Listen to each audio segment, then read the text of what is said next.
देने में भी बेहद सटीक जानकारी जुटा सकता है और उसकी मदद से रूस के टैंकों और बख्तरबंद गाड़ियों को आसानी से निशाना बना सकता है।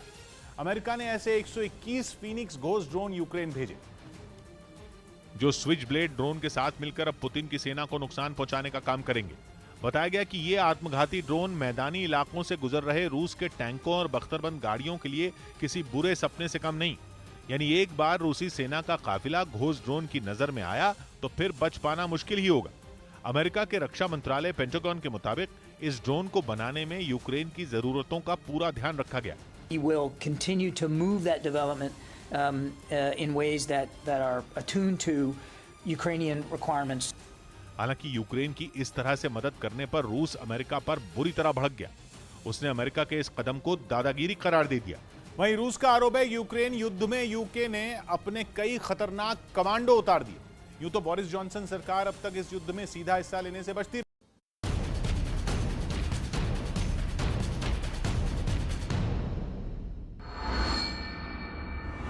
रूस और यूक्रेन के बीच 2 महीने से चल रही जंग अब और भी भीषण हो गई और रूस ने यूक्रेन पर अपने ताकतवर मिसाइल सिस्टम इस्कंदर से हमले तेज कर दिए, जिसका वीडियो भी उसने जारी किया।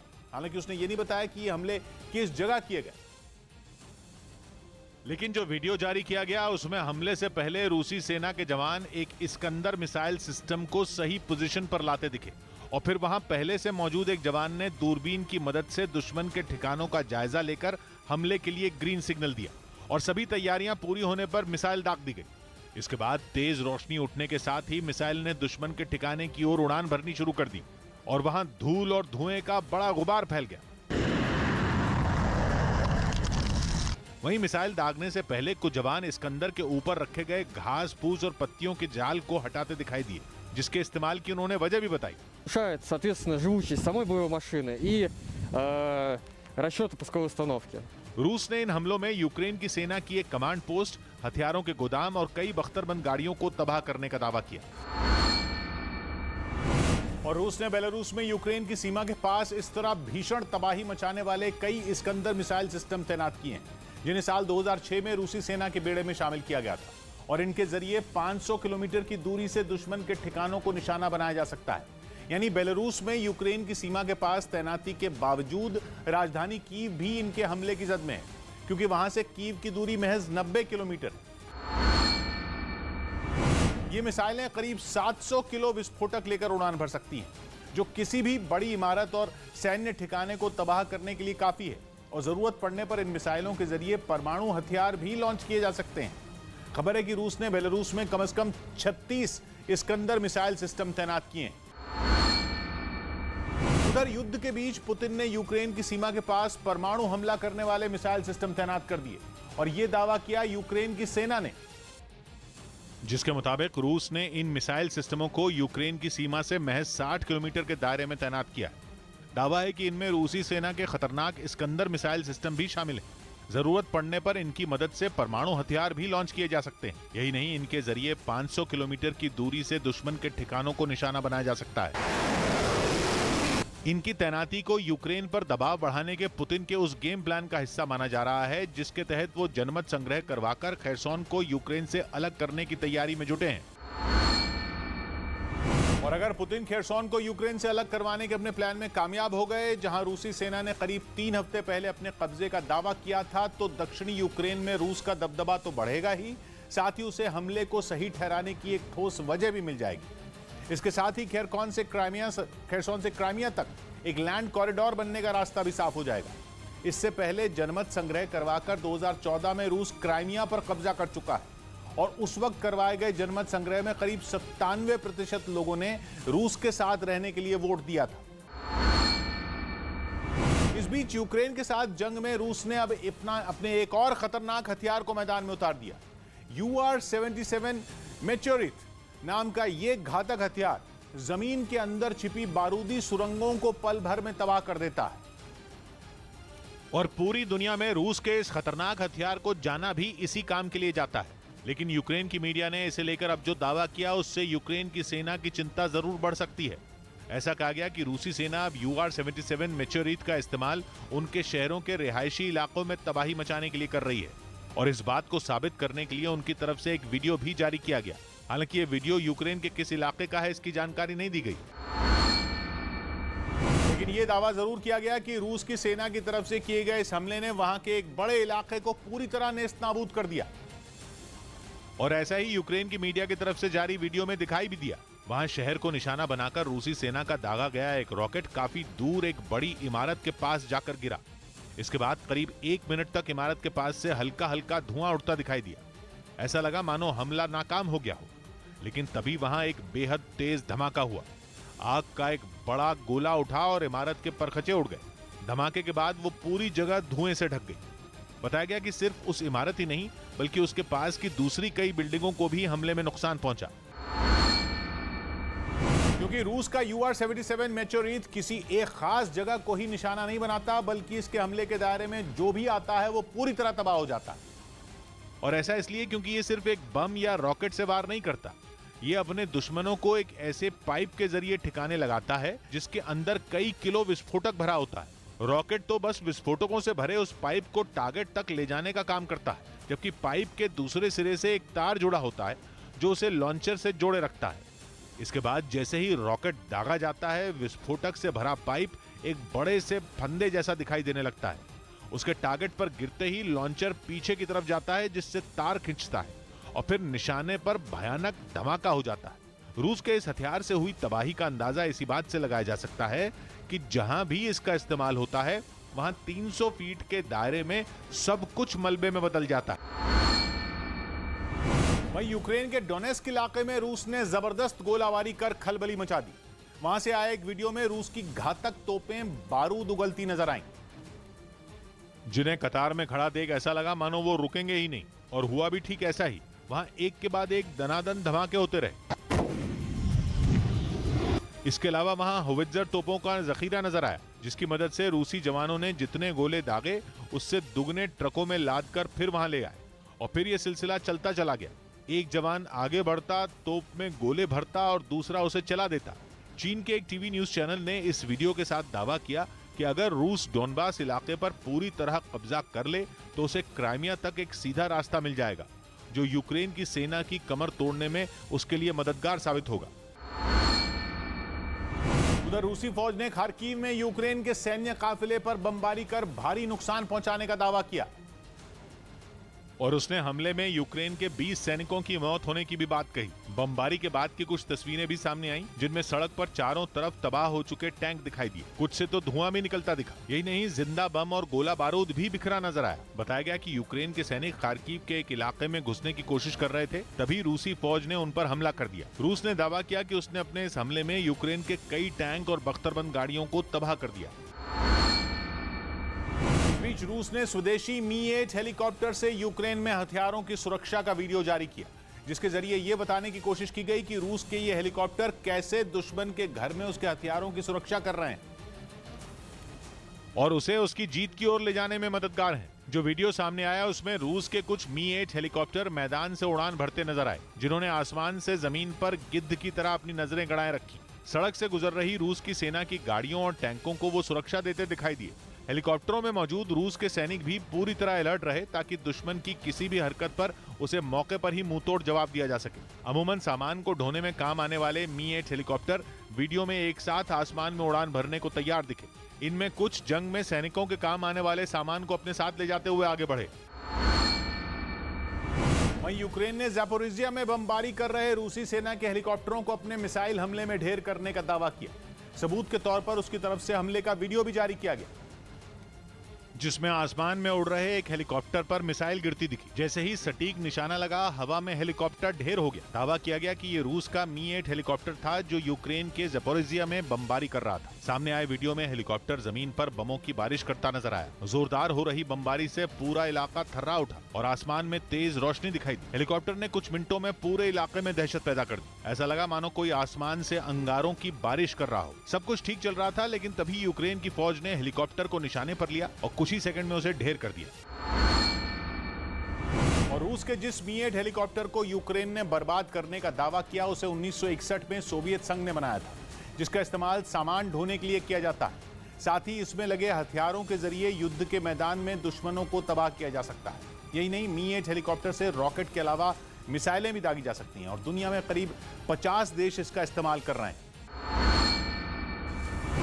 उधर रूसी सेना पर यूक्रेन को ब्रिटेन से मिली एंटी टैंक मिसाइलों का खौफ दिखने लगा। ब्रिटेन ने पुतिन की सेना से मुकाबले के लिए यूक्रेन को हाइपरसोनिक ब्रिमस्टोन मिसाइल और स्टॉर्मर मिसाइल लॉन्चर जैसे घातक हथियार दिए, जिनकी मदद से यूक्रेन की सेना ने दुनिया में सबसे शानदार माने जाने वाले कई रूसी टैंकों को तबाह कर दिया। और पश्चिमी मीडिया ने दावा किया कि इसने पुतिन की सेना को अपनी बख्तरबंद गाड़ियों और टैंकों की बनावट में बदलाव करने के लिए मजबूर कर दिया, जिसकी कुछ तस्वीरें भी सामने आई, जिनमें एक तस्वीर में तो जंग के मैदान की ओर जा रही रूसी सेना की एक बख्तरबंद गाड़ी के सामने की विंडशील्ड में इतनी ही जगह छूटी दिखाई दी जिससे बस सैनिकों के लिए बाहर देखने की जगह रहे, जबकि टैंकों को मिसाइलों के हमले से बचाने के लिए उन पर लोहे की मोटी ग्रिल लगी नजर आई। और जब लोहा नहीं मिला तो कुछ गाड़ियों में बदलाव करने के लिए लकड़ियों की मदद लेनी पड़ गई। हालांकि लोहे का बना कवच भी ब्रिटेन से मिले हथियारों के सामने हवा साबित हुआ और यूक्रेन ने अब तक रूसी सेना की 2000 से ज्यादा बख्तरबंद गाड़ियां और 800 से ज्यादा टैंकों को तबाह करने का दावा किया, जिसमें खास तौर से ब्रिटेन के 2 हथियार रूसी सेना के लिए काल साबित हो रहे हैं। इनमें एक है ब्रिमस्टोन मिसाइल और दूसरा है स्टॉर्मर मिसाइल लॉन्चर। और ब्रिमस्टोन मिसाइल को तो जंग के मैदान में टैंकों का काल माना जाता है, क्योंकि ये हाइपरसोनिक मिसाइल है, मतलब आवाज से भी ज्यादा तेज रफ्तार से अपने निशाने की तरफ जाती है। तो वहीं स्टॉर्मर मिसाइल लॉन्चर की मदद से एक बार में 8 मिसाइलें दागी जा सकती हैं और इसके जरिए दागी जाने वाली हर मिसाइल 3 अलग अलग हिस्सों में बंटकर दुश्मन पर टूट पड़ती है। ऐसे में एक बार में अपनी ओर आ रही 24 मिसाइलों से बचना किसी भी दुश्मन के लिए नामुमकिन हो जाता है। यूक्रेन की सीमा के पास रूस के एक शहर में बड़ा धमाका हुआ। ब्रांस्क नाम के इस शहर में एक तेल डिपो पर अचानक हमला हुआ, जिसके बाद तेल डिपो में भयानक आग लग गई और अब हमले पर यूक्रेन खामोश है, लेकिन माना जा रहा है कि हमले के पीछे यूक्रेन हो सकता है। पिछले करीब 1 महीने में यूक्रेन की सीमा पर बसे रूस के शहरों में यह तीसरा तेल डिपो है जिस पर हमला हुआ। और हर बार की तरह इस बार भी हमला इतना जोरदार था कि एक ही पल में पूरा डिपो आग की लपटों में झुलस गया।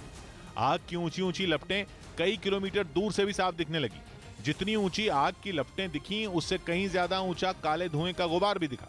कुछ सीसीटीवी वीडियो भी सामने आए जिनमें साफ दिखा कि तेल डिपो में अचानक एक धमाका हुआ और धमाके के साथ ही वो भयंकर आग की चपेट में आ गया। ये धमाका किसी मिसाइल से हुआ या किसी बम से हुआ ये साफ नहीं है। ये भी पता नहीं चला कि इस हमले के पीछे कौन है। इस बात की भी कोई आधिकारिक जानकारी नहीं दी गई कि आग की चपेट में कितने लोग आए, लेकिन इस घटना पर रूस की खामोशी ने अटकलों का बाजार गर्म कर दिया और दावा किया जाने लगा कि जैसे मॉस्को पर हुए हमले की घटना के बाद रूस खामोश रहा था, उसी तरह तेल डिपो पर हो रहे हमलों पर भी रूस चुप है। और दावा किया जाने लगा कि रूस के तेल डिपो पर यह हमला भी यूक्रेन की किसी मिसाइल की वजह से ही हुआ। जिस ब्रांस्क के तेल डिपो पर हमला हुआ वो यूक्रेन की सीमा से करीब 300 किलोमीटर दूर है। यूक्रेन के पास ऐसी बहुत सारी मिसाइलें हैं जिनकी रेंज इससे कहीं ज्यादा है, लेकिन माना यह जा रहा है कि यह हमला एक सोची समझी रणनीति के तहत किया गया। इससे पहले अप्रैल की शुरुआत में ही एक तेल डिपो पर हमला हुआ था। इसके बाद से यह रूस के शहरों पर हमले की चौथी घटना बताई गई और चारों हमले यूक्रेन की सीमा के पास हुए।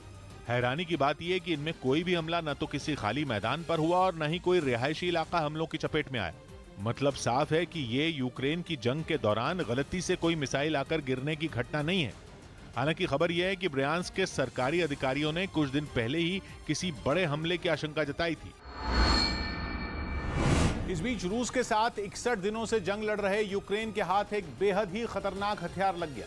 कुछ दिनों पहले ही अमेरिका ने अपने आधुनिक ड्रोन फीनिक्स घोस्ट की एक खेप को यूक्रेन भेज दिया, जिसे ज़ेलेंस्की और उनकी सेना के लिए किसी कवच से कम नहीं बताया जा रहा, क्योंकि अब रूस के खिलाफ यूक्रेन के हाथ एक ऐसा हथियार लग गया जो जंग में उनके लिए संजीवनी साबित हो सकता है। यह हथियार है फीनिक्स घोस्ट नाम का एक ड्रोन, यानी ऐसा ड्रोन जिसे भूत की तरह माना जाता है। और इसे घोस्ट ड्रोन इसलिए कहा जा रहा है क्योंकि दुनिया को अभी इस खतरनाक हथियार के बारे में ज्यादा जानकारी ही नहीं है। यानी ये कैसे काम करता है, इसका वार कितना घातक हो सकता है, ये बात अभी तक सामने नहीं आई। क्योंकि अमेरिका ने यूक्रेन के साथ रूस की जंग शुरू होने के कुछ दिन पहले ही इस बेहद खास ड्रोन को बनाना शुरू कर दिया था। अमेरिका ने दावा किया कि घोस्ट ड्रोन खासतौर पर यूक्रेन की क्षमताओं को देखते हुए ही डिजाइन किया गया और जैसे ही ये बनकर तैयार हुआ इसे यूक्रेन भेज दिया गया। बताया गया कि अमेरिका के इस घातक हथियार का इस्तेमाल सबसे पहले पूर्वी यूक्रेन के डॉनबास इलाके में किया जाएगा। असल में रूस ने अब अपनी पूरी ताकत डॉनबास में ही लगा रखी है। वहां रूसी टैंक और मिसाइलें यूक्रेन की सेना में खलबली मचा रही हैं। ऐसे में माना जा रहा है कि घोस्ट ड्रोन डॉनबास में रूसी सेना को तगड़ी चोट पहुंचा सकते हैं, क्योंकि ये पलक झपकते ही रूसी सेना के ठिकानों और उनके टैंकों को निशाना बना सकते हैं। बताया गया कि यूक्रेन भेजे गए Phoenix ghost drone switch blade drone की तरह ही हैं, जिन्हें अमेरिका ने जंग की शुरुआत में ही यूक्रेन को दिया था, और उन्होंने वहां रूसी सेना को ऐसी चोट पहुंचाई कि स्विच ब्लेड ड्रोन को रूस के टैंकों का काल बता दिया गया। अमेरिका के मुताबिक घोस्ट ड्रोन भी रूसी सेना के लिए स्विच ब्लेड ड्रोन जितने ही घातक साबित हो सकते हैं, क्योंकि ये भी आत्मघाती ड्रोन होते हैं। मतलब कि ये बम नहीं बरसाते, बल्कि खुद बम की तरह गिरकर टारगेट को तबाह कर देते हैं। स्विच ब्लेड ड्रोन की तरह ही घोस्ट ड्रोन में भी बेहद शक्तिशाली कैमरे लगे हैं, जो निशाने की सटीक तस्वीर लेने में उसकी मदद करते हैं। यही नहीं, इस ड्रोन में इंफ्रारेड सेंसर भी लगे हैं, जिससे ये अंधेरे में भी बेहद सटीक जानकारी जुटा सकता है, और उसकी मदद से रूस के टैंकों और बख्तरबंद गाड़ियों को आसानी से निशाना बना सकता है। अमेरिका ने ऐसे 121 फीनिक्स घोस्ट ड्रोन यूक्रेन भेजे, जो स्विच ब्लेड ड्रोन के साथ मिलकर अब पुतिन की सेना को नुकसान पहुंचाने का काम करेंगे। बताया गया कि ये आत्मघाती ड्रोन मैदानी इलाकों से गुजर रहे रूस के टैंकों और बख्तरबंद गाड़ियों के लिए किसी बुरे सपने से कम नहीं। यानी एक बार रूसी सेना का काफिला घोस्ट ड्रोन की नजर में आया तो फिर बच पाना मुश्किल ही होगा। अमेरिका के रक्षा मंत्रालय पेंटागन के मुताबिक इस ड्रोन को बनाने में यूक्रेन की जरूरतों का पूरा ध्यान रखा गया। We will continue to move that development in ways that are attuned to Ukrainian requirements.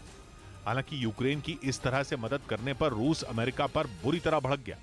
उसने अमेरिका के इस कदम को दादागिरी करार दे दिया। वहीं रूस का आरोप है यूक्रेन युद्ध में यूके ने अपने कई खतरनाक कमांडो उतार दिए। यूं तो बोरिस जॉनसन सरकार अब तक इस युद्ध में सीधा हिस्सा लेने से बचती रही है, लेकिन अब कमांडो भेजे जाने की खबरों ने पुतिन के कान खड़े कर दिए। असल में रूस की मीडिया में दावा किया गया कि यूके की स्पेशल फोर्स के कई कमांडो यूक्रेन जंग में शामिल हैं। बताया गया कि ये सभी यूक्रेन की सेना की वर्दी पहनकर मैदान में डटे हुए हैं, ताकि उन्हें कोई पहचान न सके। कहा गया कि ये सभी अपने दुश्मनों पर छिपकर हमला करने में माहिर हैं। इसी वजह से उन्हें जेलेंस्की की सेना की मदद के लिए वहां भेजा गया। ऐसे में चर्चा है कि यूक्रेन में यूके के इन कमांडो की मौजूदगी की खबर से पुतिन भड़क गए और उन्होंने बोरिस जॉनसन सरकार पर अपना गुस्सा निकाला। साथ ही पुतिन सरकार ने इस मामले के जांच के आदेश भी दे दिए। उधर यूक्रेन ने दावा किया कि उसके हमले से बचने के लिए रूसी सैनिक अपने घायल साथियों को भी छोड़कर भाग गए। इससे जुड़ा एक वीडियो भी सामने आया, जिसमें एक जंगल के बीच बने कुछ सैन्य ठिकानों पर बम गिरते नजर आए। वहीं हमले से बचने के लिए कई सैनिक इधर उधर भागते दिखाई दिए। दावा किया गया कि ये रूसी सेना के जवान थे जो खुद को बचाने के लिए भाग रहे थे। ड्रोन की मदद से सामने आई तस्वीरों में एक के बाद एक कई धमाके होते नजर आए। वहीं एक विस्फोट तो इतना जोरदार था कि ऐसा लगा मानो ज्वालामुखी फूटा हो। आसमान से हुई बमबारी के बाद इलाके में धुएं का गुबार छाया दिखा। वहीं वीडियो के आखिरी हिस्से में 2 जवान मारे गए रूसी सैनिकों की तलाश करते दिखाई दिए। यूक्रेन ने दावा किया कि उसने अपने इस हमले में रूस को काफी नुकसान पहुंचाया। इस बीच यूक्रेन ने एक वीडियो जारी कर रूस के सैनिकों पर फिरौती मांगने का आरोप लगाया। उसने दावा किया कि रूस के सैनिक जंग में गिरफ्तार किए यूक्रेन के बंदियों को छोड़ने की एवज में उनके घर वालों से मोटी रकम की मांग कर रहे हैं, जिसके बाद पश्चिमी मीडिया में रूसी फौज की तुलना आतंकी संगठन ISIS से होने लगी, जिसका सबूत था ये वीडियो। दावा किया गया कि इसमें दिखने वाले शख्स को रूसी सैनिकों ने जंग के दौरान बंदी बनाया और उसे छोड़ने के बदले पैसे की मांग की, जिसके बारे में वो वीडियो में खुद ही बात करता नजर आया। यूक्रेन ने दावा किया कि रूस के सैनिकों ने यह वीडियो उस कैदी की मां को भिजवाया और 5000 यूरो यानी भारतीय रुपयों के हिसाब से करीब 4 लाख रुपए की मांग की। साथ ही ये धमकी भी दी कि अगर अगले सोमवार तक उन्हें पैसे नहीं मिले तो उनके बेटे को मौत के घाट उतार दिया जाएगा। जिसके बाद पश्चिमी देशों के मीडिया चैनलों ने रूस के फौजियों को आतंकी संगठन ISIS से भी बदतर बताया। वहीं दावा है कि रूस ने यूक्रेन के बुचा शहर में लोगों की लाशें बिछाने के लिए कोई एडवांस्ड वेपन नहीं, बल्कि पहले विश्व युद्ध के दौरान इस्तेमाल हुआ हथियार इस्तेमाल किया था। बुचा में मरने वाले लोगों की पोस्टमार्टम रिपोर्ट सामने आई है, जिसमें दावा किया गया है कि रूस ने वहां मासूम लोगों में गोलियां नहीं बल्कि कील जितनी छोटे तीर उतारकर उनका शरीर छलनी कर दिया था। कीव के पास बुचा से रूस की सेना के लौटने के बाद इस महीने की शुरुआत में वहां की सड़कों पर लाशों के ढेर की तस्वीरें सामने आई। जगह जगह कब्रें खुदी दिखी थी। जिसके बाद बुचा में रूस की सेना पर कत्लेआम के आरोप लगे थे। लेकिन नया दावा तो बेहद सनसनीखेज है। दावा यह कि रूस ने बुचा में बेरहमी की सारी हदें पार कर दी थीं और कील के साइज के लोहे से बने डार्ट या छोटे तीर चलाकर निहत्थे लोगों का शिकार किया था। बुचा में मरने वाले लोगों के शवों का पोस्टमार्टम करने वाले डॉक्टरों ने बताया कि उन्हें दर्जनों शवों के अंदर जगह जगह कील जितने छोटे पैने तीर धसे मिले, जिन्हें निकालने में उनके पसीने छूट गए क्योंकि वो बेहद बारीक हैं। डॉक्टरों ने खास तौर पर शवों के सिर और सीने में कई छोटे नुकीले तीर गड़े पाए। मतलब मेटल के छोटे छोटे सैकड़ों डार्ट से निशाना बनाकर आम लोगों को इतने जख्म दिए गए कि उन्होंने तड़प तड़प कर दम तोड़ दिया। असल में रूस की सेना ने 26 फरवरी को बुचा पर कब्जा कर लिया था, लेकिन मार्च के आखिर में उसे वहां से लौटना पड़ा था। उसी के बाद बुचा से ऐसी तस्वीरें सामने आई थी जिनमें सड़कों पर आम लोगों के शवों का ढेर दिखा था। लेकिन रूस पहले दिन से ही उन तस्वीरों को फर्जी बता रहा। लेकिन यूक्रेन के ताजा दावे ने एक बार फिर बुचा को सुर्खियों में ला दिया। बुचा में पोस्टमार्टम करने वाले डॉक्टरों और फोरेंसिक विशेषज्ञों का कहना है कि रूस ने वहां आम लोगों को मौत के घाट उतारने के लिए कील जितने छोटे मेटल के वो तीर अपने हथियार बनाए थे, जो कि पहला विश्व युद्ध लड़ रहे देशों ने अपने दुश्मनों पर छोड़े थे। तब हवाई जहाज से मेटल के छोटे तीर आसमान से बरसाए गए थे, जो कि इतने नोकीले होते थे कि नीचे जमीन पर मौजूद सैनिकों के हेलमेट तक को चीर दिया करते थे। आज के दौर में आधुनिक हथियार आ गए हैं, इसलिए जंग में छोटे मेटल डार्ट जैसे पुराने जमाने के हथियार इस्तेमाल नहीं होते। लेकिन यूक्रेन का दावा इससे उलट है। उसका कहना है कि रूस ने बुचा पर बर्बरता ढाने के लिए बीती सदी के गए गुजरे हथियारों से आम लोगों को तड़पा तड़पा कर मारा। यह हथियार भले ही छोटा है, लेकिन चोट बहुत गहरी देता है। 3 से 4 सेंटीमीटर लंबे मेटल के छोटे तीर गोलों के अंदर फिट होते हैं और वो गोले टैंक या फिर बंदूक से फायर किए जाते हैं। एक गोले में 8000 तक छोटे छोटे डार्ट होते हैं, जो कि गोले के फटते ही करीब 300 मीटर चौड़े और 100 मीटर लंबे ट्रायंगल यानी त्रिकोण के साइज के इलाके में फैल जाते हैं। सोचिए कि 8000 पैनी कीलें अगर शरीर में गड़ जाए तो इस इंसान का क्या हो। इतना ही नहीं, मेटल के ये डार्ट जैसे ही अपने टारगेट पर लगते हैं वो 2 हिस्सों में टूटकर अलग हो जाते हैं। तीर का जो अगला हिस्सा होता है वो मुड़कर हुक की शक्ल ले लेता है और इंसान के शरीर को चीर कर रख देता है। वहीं जो पिछला हिस्सा होता है वो भी शरीर को अलग चोट पहुंचाता है। उधर युद्ध के बीच स्मार्टफोन से यूक्रेन के एक सैनिक की जान बचने का वीडियो सामने आया। हालांकि ऐसा कहां हुआ इसका पता नहीं चल पाया, लेकिन जो वीडियो वायरल हुआ उसमें यूक्रेन के एक सैनिक के स्मार्टफोन के कवर में गोली फंसी दिखी। उस वीडियो में वो फौजी अपने किसी साथी से बातचीत करता नजर आया, जिसे वो अपना मोबाइल दिखाकर ये दावा करता दिखा कि उसने जो मोबाइल कवर अपने फोन की सुरक्षा के लिए लगाया था, उस कवर ने रूस की गोली से उसकी जान बचा ली। दोनों की बातचीत के दौरान पीछे से गोलीबारी की आवाज सुनाई दी। Перельоти такі пішли, слава Богу. गोली घुसने से स्मार्टफोन का वो कवर फट गया, मोबाइल की स्क्रीन चकनाचूर हो गई, लेकिन यूक्रेन के उस सैनिक की जान बच गई। तस्वीरों में वो दोनों लोग अपनी जान बचाने के लिए किसी बड़े पेड़ के तने की आड़ में दिखे। वहीं यूक्रेन ने पुतिन की फौज पर मिसाइल और बमों से हमले कर उसे भारी नुकसान पहुंचाने का दावा किया। यूक्रेन ने अपने इस हमले का वीडियो भी जारी किया, जिसमें एक शहर के बीचों बीच कई बम गिरते दिखाई दिए। जैसे ही बमबारी शुरू हुई, तेज आवाज और विस्फोट से पूरा इलाका दहशत में आ गया। देखते ही देखते कुछ मिनटों में करीब 5 बड़े धमाके हुए। यूक्रेन ने दावा किया कि उसने रूसी सैनिकों की कई बख्तरबंद गाड़ियों और टैंकों को टारगेट कर तबाह किया। हालांकि उसने किस हिस्से में ये हमले किए इसकी जानकारी उसकी तरफ से नहीं दी गई। उधर यूक्रेन के एक इलाके में बंकरों में मोर्चा संभालने जेलेंस्की की फौज ने रूस के सैनिकों की नाक में दम कर दिया। दोनों सेनाओं के बीच इस भीषण जंग का एक वीडियो सामने आया, जिसमें यूक्रेन के कई सैनिक एक गड्ढे में मोर्चा संभाले हुए नजर आए। बताया गया कि वहां सामने से रूसी सेना ने उनके ऊपर जोरदार हमला बोल दिया। धमाके के बाद थोड़ी देर तक यूक्रेन के सैनिक वहीं दुबक गए, लेकिन तभी अचानक उनमें एक सैनिक उठा और उसने रूस के सैनिकों की तरफ ताबड़तोड़ फायरिंग शुरू कर दी। यूक्रेन के सैनिकों के पास एक जैवलिन मिसाइल भी दिखाई दी। जैवलिन मिसाइल ने जंग की शुरुआत से ही रूसी सेना को बड़ी चोट पहुंचाई है। यूक्रेन ने कई बार यह दावा किया कि रूस के टैंकों को तबाह करने में जैवलिन मिसाइल उसकी सेना के लिए बड़ी मददगार साबित हुई है। इस बीच रूस की सेना की तरफ से भी जेलेंस्की की फौज पर ताबड़तोड़ हमले जारी रहे। दोनों तरफ से हुई इस गोलाबारी में वहां कई जगहों पर आग भी लग गई। इस बीच अमेरिका के विदेश और रक्षा मंत्रियों ने यूक्रेन का दौरा किया। युद्ध के बीच बाइडेन के मंत्रियों के यूक्रेन दौरे को काफी अहम माना जा रहा है और इसीलिए कीव पहुंचने पर यूक्रेन के राष्ट्रपति ने खुद इनका स्वागत किया। इस दौरान अमेरिका के रक्षा और विदेश मंत्रियों ने यूक्रेन सरकार के अधिकारियों से भी मुलाकात की। बाद में इन सबके बीच वहां एक बैठक हुई। इसमें अमेरिका ने रूस के खिलाफ जारी लड़ाई में यूक्रेन की तारीफ की और जेलेंस्की सरकार को हर तरह से मदद देने का अपना वादा दोहराया। साथ ही अमेरिकी सरकार ने रूस पर और सख्त प्रतिबंध लगाने का भी ऐलान किया।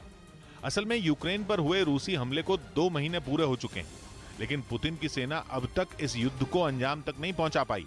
इसीलिए अमेरिका ने पुतिन की रणनीति पर सवाल उठा दिए। उधर रूस पर यूक्रेन के 5 रेलवे स्टेशनों को तबाह करने का आरोप लगा। इन धमाकों को अमेरिका की बाइडेन सरकार के लिए सीधी चुनौती माना जा रहा है, क्योंकि ये धमाके अमेरिका के विदेश और रक्षा मंत्रियों की यूक्रेन यात्रा के दौरान किए गए। बताया गया कि रूस की मिसाइलों ने वहां 5 रेलवे स्टेशनों पर ताबड़तोड़ हमले किए, जिनमें 5 लोगों की मौत हो गई। असल में ये धमाके अमेरिका के विदेश और रक्षा मंत्रियों के ट्रेन से कीव पहुंचने के कुछ घंटे बाद हुए। ऐसे में इसे राष्ट्रपति बाइडेन के लिए सीधी चुनौती के तौर पर देखा जा रहा है। असल में अमेरिका जंग की शुरुआत से यूक्रेन के साथ खड़ा है और वो उसे लड़ाई के लिए हथियार के साथ आर्थिक मदद भी दे रहा है। लेकिन कहा जा रहा है कि रूस को जंग के बीच बाइडेन के मंत्रियों का यूक्रेन जाना पसंद नहीं आया। वहीं खबर है कि यूक्रेन की जंग जीतने के लिए रूस ने अपना वो ब्रह्मास्त्र मैदान में लगा दिया है जिसकी बदौलत उसने 2014 में यूक्रेन के क्राइमिया पर कब्जा किया था।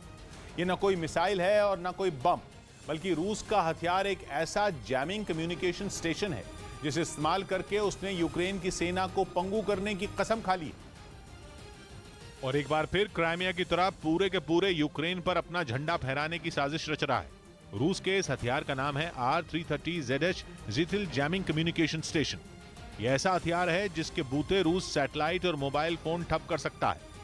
इस काम के लिए उसका जैमिंग कम्युनिकेशन सिस्टम ठीक उसी फ्रीक्वेंसी में सिग्नल छोड़ता है जिस फ्रीक्वेंसी में सैटेलाइट ऑपरेट करता है। इससे होता गया है कि सैटेलाइट कंफ्यूज हो जाता है कि कौन सा असल सिग्नल है और कौन सा दुश्मन का भेजा सिग्नल, और वो ठीक तरह काम ही नहीं कर पाता।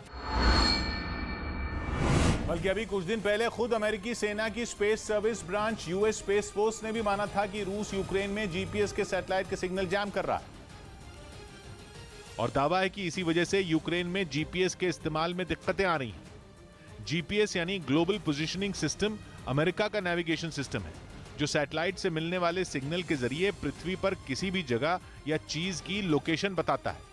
इसी वजह से सफर के वक्त रूट देखने के लिए लगभग पूरी दुनिया जीपीएस का इस्तेमाल करती है और यूक्रेन की सेना तो खुद जीपीएस के ही भरोसे है। आसमान में ड्रोन उड़ाना हो या फिर जमीन पर मिसाइल लॉन्चर चलाना हो, जीपीएस के बिना उसके लिए रूस को जवाब देना मुमकिन ही नहीं। सब तकनीक पर निर्भर करता है। सारे के सारे हथियार धरे के धरे रह जाएं अगर जीपीएस काम न करे तो।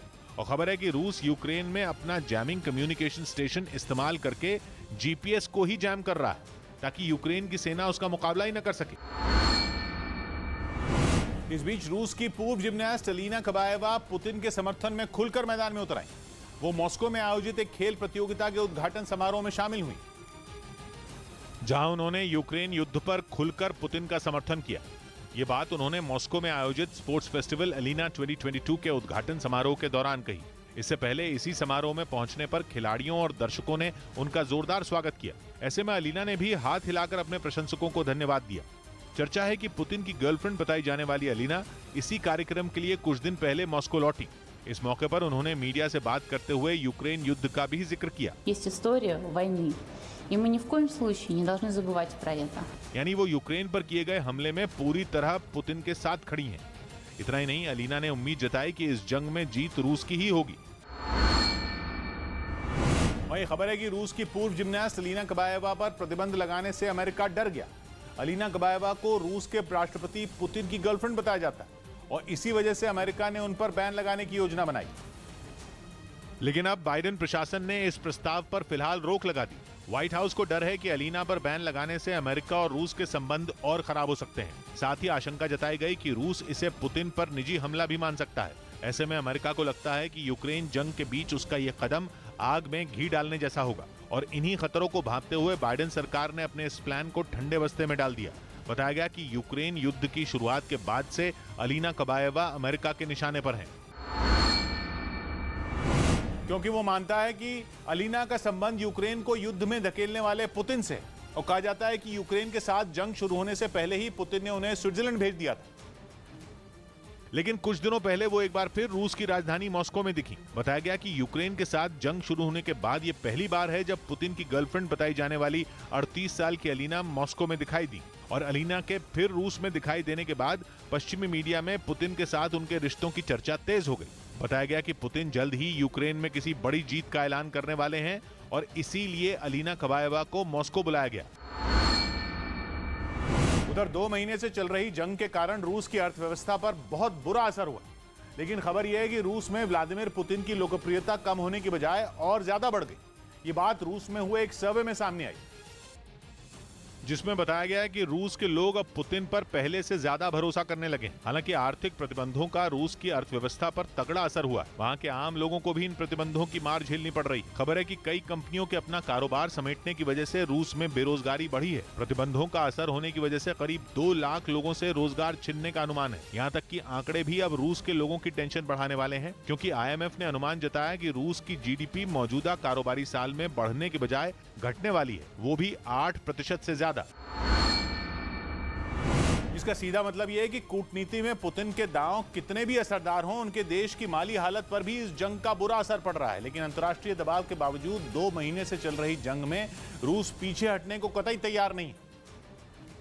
और बल्कि अब तो यूक्रेन में चल रहा रूस का स्पेशल ऑपरेशन और आक्रामक दिख रहा है। हालांकि जंग के बावजूद पुतिन ने अपने देश की गिरती करेंसी रूबल को संभाल लिया। यहाँ तक कि यूरोप और अमेरिका पर कूटनीतिक दबाव बनाने में भी वो कामयाब हो गया। लेकिन जंग के बाद से ही रूस में महंगाई ऐतिहासिक स्तर पर पहुंच चुकी है। पहले अमेरिका ने अनुमान जताया था कि जंग के कारण पुतिन की कुर्सी चली जाएगी। बाइडेन ने भविष्यवाणी कर दी थी कि इस जंग के साथ पुतिन की राजनीति से विदाई हो जाएगी। लेकिन सर्वे के नतीजे चौंकाने वाले हैं,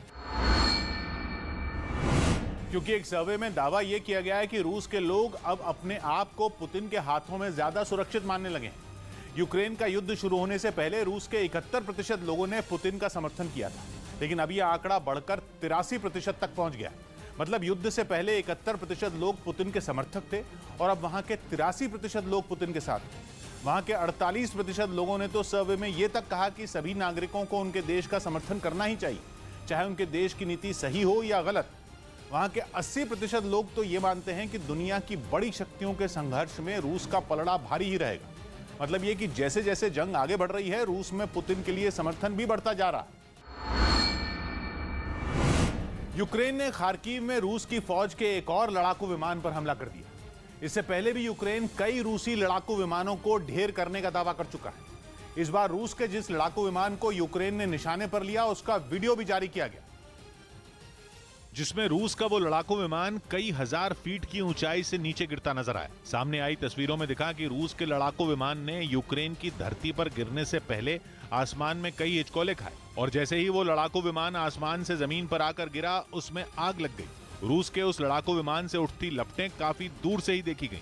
लपटों के साथ उठते धुएं ने भी सबकी सांसें अटका कर रख दी। बताया गया कि उस लड़ाकू विमान में सवार 2 रूसी पायलटों ने किसी तरह अपनी जान बचाई, जिनकी तलाश में यूक्रेन की सेना जुट गई। वहीं काला सागर में डूबा रूस का जहाज मॉस्कवा डूबने के बाद भी रूस के लिए बेहद अहम है। खबर है कि रूस अपने इस जहाज को समुद्र से निकालने के लिए एक लंबा ऑपरेशन चलाने वाला है, और वो भी इतना लंबा ऑपरेशन जो करीब 15 दिन तक चल सकता है। जिस जहाज पर मौजूद सैकड़ों नौसैनिकों की मौत हो गई, रूस उस जहाज को समुद्र की गहराई से निकाल कर लाएगा। पता चला एक बड़ा जहाज और कोस्ट गार्ड का एक बड़ा दस्ता इस ऑपरेशन के लिए रवाना हो चुका है। सवाल उठ रहा है कि समुद्र की तलहटी से मॉस्कवा को निकालना इतना जरूरी क्यों है? ये वही मॉस्कवा है जो पिछले हफ्ते अचानक काला सागर में डूब गया था। यूक्रेन का दावा है कि उसने मिसाइल दागकर मॉस्कवा को ढेर कर दिया, जबकि रूस इसके पीछे तकनीकी वजह बताता रहा है। और रूस ने दावा किया था कि तकनीकी खामी की वजह से मॉस्कवा में आग लग गई थी, जबकि समुद्र में उठे एक तूफान के कारण जहाज को बचाया नहीं जा सका था। लेकिन अब रूस अपने उसी जहाज को समुद्र की तलहटी से निकालने के लिए एक ऑपरेशन करने वाला है। जिसमें रूस ने अपने सबसे पुराने और बेहद ताकतवर जहाज को काम पर लगाया है। 110 साल पुराना जहाज कोमुना अपने आप में एक इतिहास है। पूरी दुनिया में किसी भी नौसेना के पास इतना पुराना जहाज काम नहीं कर रहा, लेकिन माना जा रहा है कि रूस मॉस्कवा जहाज के बारे में कोई बड़ी जानकारी दुनिया से छुपा रहा है, वरना इतने बड़े ऑपरेशन की जरूरत एक जहाज का मलबा निकालने के लिए नहीं पड़ती। पहले भी ये दावा किया गया था कि मॉस्कवा पर रूस की फौज ने परमाणु हथियार तैनात किए हुए थे। अब आशंका जताई जा रही है कि शायद उन्हीं हथियारों से होने वाले रेडिएशन का खतरा इस ऑपरेशन की वजह बना है। हालांकि मॉस्कवा पर ऐसा बहुत कुछ हमेशा तैनात रहता है जिसकी वजह से वो दुश्मनों के लिए बेहद खतरनाक जहाज माना जाता रहा। बताया जाता है कि मॉस्कवा में बड़ी संख्या में एंटीशिप मिसाइलें लगी हुई थी। इसके अलावा हवा में मार करने वाली लंबी दूरी की मिसाइलें भी मॉस्कवा पर हमेशा तैनात रहती थी। मीडियम रेंज की ऐसी मिसाइलें भी मॉस्कवा पर लगी थी जो सतह से हवा में मार करती थी। इसके अलावा एक बहुत बड़ा वेपन सिस्टम भी था जिसमें माना जा रहा है कि परमाणु हथियार हो सकता है। इस बीच पश्चिमी मीडिया में एक बार पुतिन की खराब तबीयत का मुद्दा उछला। एक बार असल में रूस की तरफ से एक दिन पहले ईस्टर के त्योहार पर पुतिन के मॉस्को की एक चर्च के कार्यक्रम में शामिल होने की तस्वीरें जारी की गई थी, लेकिन उन तस्वीरों के बाद एक बार फिर पुतिन की सेहत पर सवाल उठने लगे। पूछा जाने लगा कि क्या वाकई पुतिन ईस्टर सर्विस में शामिल होने के लिए चर्च गए भी थे। ऐसा इसलिए क्योंकि आरोप लगाया जा रहा है कि रूस ने पुतिन की बिगड़ती सेहत का राज दुनिया से छिपाने के लिए ईस्टर पर उनकी पिछले साल की तस्वीरें जारी कर दी। क्योंकि जब इस साल की ईस्टर की तस्वीर का पिछले साल के ईस्टर की तस्वीरों से मिलान किया गया तो दोनों हूबहू से ही दिखी। बाईं तरफ की तस्वीर पिछले साल के ईस्टर की बताई गई और दाईं तरफ वाली तस्वीर इस साल के ईस्टर की। पहली नजर में तो दोनों तस्वीरों में कोई फर्क ही समझ नहीं आया, सब कुछ बिल्कुल एक जैसा दिखा। पुतिन का कोट भी वही नीला और शर्ट भी सफेद। यहां तक कि पुतिन के चेहरे पर भी कुछ खास अंतर नहीं दिखा। हाँ, लेकिन गौर से देखने पर बस इतना पता चला कि पुतिन की टाई का रंग अलग है। पिछले साल की तस्वीर में टाई लाल रंग की है और इस साल की फोटो में पुतिन मरून टाई पहने नजर आए। लेकिन दो अलग अलग साल की इतनी मिलती जुलती तस्वीरों की वजह से कहा जा रहा है कि पुतिन इस साल ईस्टर पर किसी कार्यक्रम में शामिल हुए ही नहीं थे। लेकिन दुनिया को सब कुछ ठीक ठाक दिखाने के लिए रूस ने उनकी पिछले साल की ईस्टर की तस्वीरों में छेड़खानी कर उन्हें इसी साल के कार्यक्रम की तस्वीर की तरह पेश कर दिया। वहीं 2 महीने से जारी युद्ध के बीच पुतिन सरकार ने यूक्रेन पर गंभीर आरोप लगाया और दावा किया कि रूस सरकार के करीबी एक बड़े पत्रकार की हत्या की साजिश रची गई, जिसे वहां की खुफिया एजेंसी एफएसबी ने नाकाम कर दिया और इस साजिश में शामिल आरोपियों को भी गिरफ्तार कर लिया गया। यही नहीं, रूस सरकार ने इसके पीछे यूक्रेन की सरकार के गेम प्लान का पर्दाफाश करने का दावा किया और आरोप लगाया कि इस काम के लिए ज़ेलेंस्की सरकार ने एक आतंकी संगठन को जिम्मेदारी सौंपी थी। उधर रूस को तुर्की ने एक बड़ा झटका दिया। तुर्की ने ऐलान किया कि रूस अब उसकी एयर स्पेस का इस्तेमाल अपने सैनिक जहाजों के लिए नहीं कर पाएगा। तुर्की की एयर स्पेस का इस्तेमाल रूस के लिए बेहद अहम है, क्योंकि तुर्की के ही रास्ते रूस अपने सैनिकों को सीरिया तक पहुंचाता है। तुर्की इससे पहले तक रूस का तगड़ा दोस्त रहा है। हालांकि जंग के बाद से ही तुर्की लगातार पुतिन पर जंग रोकने का दबाव बना रहा था। तुर्की उन देशों में है जिन्होंने इस जंग में पुतिन का साथ नहीं दिया, लेकिन पुतिन के खिलाफ कोई बड़ा कदम भी नहीं उठाया। लेकिन तुर्की का इस बार का कदम रूस की टेंशन बढ़ाने वाला है। रूस की सेना अब भी सीरिया में चल रहे ऑपरेशन में बड़े स्तर पर काम कर रही है, लेकिन तुर्की का कदम रूस की टेंशन बढ़ाने वाला है,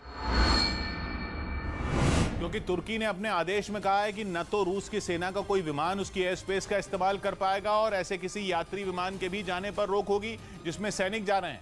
मतलब ये कि सीरिया के ऑपरेशन के लिए रूस तुर्की के रास्ते सैनिकों को नहीं भेज पाएगा।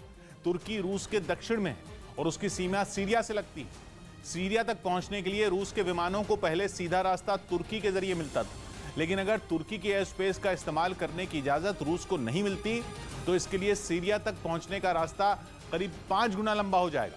इससे समय और खर्च दोनों बढ़ जाएंगे। इसका सीधा मतलब यह है कि सीरिया में चल रहे ऑपरेशन की लागत रूस के लिए कहीं ज्यादा बढ़ जाएगी, वो भी ऐसे वक्त में जब यूक्रेन में चल रही जंग के कारण रूस की अर्थव्यवस्था पहले से दबाव में। वहीं युद्ध छिड़ने के 2 महीने बाद भी यूक्रेन में लोग भारी दहशत में जीने को मजबूर हैं। 24 फरवरी को रूस के हमले के बाद से वहां के हजारों नागरिकों के सिर से छत छिन गई, जिनमें कुछ ने दूसरे पड़ोसी देशों का रुख कर लिया, जबकि जो अपना देश छोड़कर नहीं जाना चाहते उन्होंने मेट्रो स्टेशनों में शरण ले ली, जिसकी कुछ तस्वीरें खार्किव से भी सामने आई, जहां एक मेट्रो स्टेशन के अंदर कई लोगों ने पनाह ली, इस उम्मीद के साथ कि उनकी अपने घर में जल्द ही वापसी होगी। लेकिन जंग के 2 महीने बीतने के बावजूद हालात सुधरे नहीं और बिगड़ गए, जिस वजह से लोग अब भी भारी दहशत में यूक्रेन में अपने दिन गुजार रहे हैं। Уже дети подорвались, поняли сразу, что война. जो तस्वीरें सामने आई उनमें मेट्रो स्टेशन में हर जगह लोग देखे गए। कई लोग स्टेशन की सीढ़ियों पर लेटे बैठे नजर आए, तो कई लोगों ने इन हालात में मेट्रो के कोच को ही अपना घर मान लिया। स्टेशन के अंदर ही खाने पीने की चीजों की व्यवस्था भी नजर आई। युद्ध से बेखबर बच्चे अपने खेल में व्यस्त दिखे, लेकिन इन हालात में एक ही जगह पर कैद बच्चे और बुजुर्गों समेत बाकी लोगों की हालत खराब हो गई। उधर रूस की सेना ने यूक्रेन के ओडेसा में टारगेट कर ताबड़तोड़ कई मिसाइलें दागी, जिनकी चपेट में आने से 6 लोगों की मौत हो गई। और ओडेसा शहर की कुछ इमारतों को काफी नुकसान पहुंचा। सामने आई तस्वीरों में दमकल कर्मी एक बिल्डिंग में लगी आग को बुझाते नजर आए। वहीं यूक्रेन के इमरजेंसी सेवा के जवान बर्बाद हो चुकी इमारत से लोगों को बाहर निकालते दिखे। बताया गया कि बिल्डिंग में कुछ बुजुर्ग फंसे थे, जिन्हें एक एक कर सुरक्षित निकाला गया। रूसी हमले कितने जोरदार रहे होंगे, इसका अंदाजा बीच से टूटी इमारत और तबाह हो चुकी गाड़ियों को देखकर लगाया जा सकता है। दावा है कि रूसी फौज ने जानबूझकर शहर पर मिसाइल हमले किए। इस बीच रूसी हमले का लगातार शिकार हो रहे मारियोपोल से तहखाने में कैद यूक्रेन के कुछ बच्चों का दिल दहला देने वाला एक वीडियो सामने आया। बताया जा रहा है ये तहखाना अज़ोवस्ताल स्टील प्लांट के अंदर है, जहां सूरज की किरणों के दर्शन तो नामुमकिन है। ऐसे ही तहखाने में यूक्रेन के कुछ बच्चों और महिलाओं ने रूस के हमले से बचने के लिए शरण ली। आज से ठीक 2 महीने पहले, तब जब रूस ने यूक्रेन पर हमला किया था 24 फरवरी को, बताया गया कि तभी से वो लोग वहां फंस गए, जिनकी मदद के लिए यूक्रेन के कुछ सैनिक वहां पहुंचे। उनके लिए खाने पीने का सामान और बच्चों के लिए कुछ तोहफे लेकर वहां पहुंचकर उन जवानों ने उनका हौसला बढ़ाया। लेकिन तहखाने से निकलने की ख्वाहिश के आगे सब मुरझा गया। वीडियो में एक महिला ने वहां से बाहर निकलने की उम्मीद भी जताई। Я знаходжуся на комбінаті Азовсталі у бомбосховищі зі своєю. खबर है कि पुतिन ने अपनी सेना को अज़ोवस्ताल स्टील प्लांट को बंद करने का आदेश दिया है, ताकि वहां से कोई भाग न पाए। अज़ोवस्ताल स्टील प्लांट यूक्रेन के लोगों के लिए मारियोपोल में इकलौती सिर छिपाने की जगह बची है।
That development in ways that are attuned to Ukrainian requirements. हालांकि यूक्रेन की इस तरह से मदद करने पर रूस अमेरिका पर बुरी तरह भड़क गया। उसने अमेरिका के इस कदम को दादागिरी करार दे दिया। वहीं रूस का आरोप है यूक्रेन युद्ध में यूके ने अपने कई खतरनाक कमांडो उतार दिए। यूं तो बोरिस जॉनसन सरकार अब तक इस युद्ध में सीधा हिस्सा लेने से बचती रही है, लेकिन अब कमांडो भेजे जाने की खबरों ने पुतिन के कान खड़े कर दिए। असल में रूस की मीडिया में दावा किया गया कि यूके की स्पेशल फोर्स के कई कमांडो यूक्रेन जंग में शामिल हैं। बताया गया कि ये सभी यूक्रेन की सेना की वर्दी पहनकर मैदान में डटे हुए हैं ताकि उन्हें कोई पहचान न सके। कहा गया कि ये सभी अपने दुश्मनों पर छिपकर हमला करने में माहिर हैं। इसी वजह से उन्हें जेलेंस्की की सेना की मदद के लिए वहां भेजा गया। ऐसे में चर्चा है कि यूक्रेन में यूके के इन कमांडो की मौजूदगी की खबर से पुतिन भड़क गए और उन्होंने बोरिस जॉनसन सरकार पर अपना गुस्सा निकाला। साथ ही पुतिन सरकार ने इस मामले के जांच के आदेश भी दे दिए। उधर यूक्रेन ने दावा किया कि उसके हमले से बचने के लिए रूसी सैनिक अपने घायल साथियों को भी छोड़कर भाग गए। इससे जुड़ा एक वीडियो भी सामने आया जिसमें एक जंगल के बीच बने कुछ सैन्य ठिकानों पर बम गिरते नजर आए। वहीं हमले से बचने के लिए कई सैनिक इधर उधर भागते दिखाई दिए। दावा किया गया कि ये रूसी सेना के जवान थे जो खुद को बचाने के लिए भाग रहे थे। ड्रोन की मदद से सामने आई तस्वीरों में एक के बाद एक कई धमाके होते नजर आए। वहीं एक विस्फोट तो इतना जोरदार था कि ऐसा लगा मानो ज्वालामुखी फूटा हो। आसमान से हुई बमबारी के बाद इलाके में धुएं का गुबार छाया दिखा। वहीं वीडियो के आखिरी हिस्से में 2 जवान मारे गए रूसी सैनिकों की तलाश करते दिखाई दिए। यूक्रेन ने दावा किया कि उसने अपने इस हमले में रूस को काफी नुकसान पहुंचाया। रूस और यूक्रेन के बीच 2 महीने से चल रही जंग अब और भी भीषण हो गई और रूस ने यूक्रेन पर अपने ताकतवर मिसाइल सिस्टम इस्कंदर से हमले तेज कर दिए, जिसका वीडियो भी उसने जारी किया। हालांकि उसने ये नहीं बताया कि ये हमले किस जगह किए गए। लेकिन जो वीडियो जारी किया गया उसमें हमले से पहले रूसी सेना के जवान एक इस्कंदर मिसाइल सिस्टम को सही पोजीशन पर लाते दिखे और फिर वहां पहले से मौजूद एक जवान ने दूरबीन की मदद से दुश्मन के ठिकानों का जायजा लेकर हमले के लिए ग्रीन सिग्नल दिया और सभी तैयारियां पूरी होने पर मिसाइल दाग दी गई। इसके बाद तेज रोशनी उठने के साथ ही मिसाइल ने दुश्मन के ठिकाने की ओर उड़ान भरनी शुरू कर दी और वहां धूल और धुएं का बड़ा गुबार फैल गया। वहीं मिसाइल दागने से पहले कुछ जवान इस्कंदर के ऊपर रखे गए घास फूस और पत्तियों के जाल को हटाते दिखाई दिए, जिसके इस्तेमाल की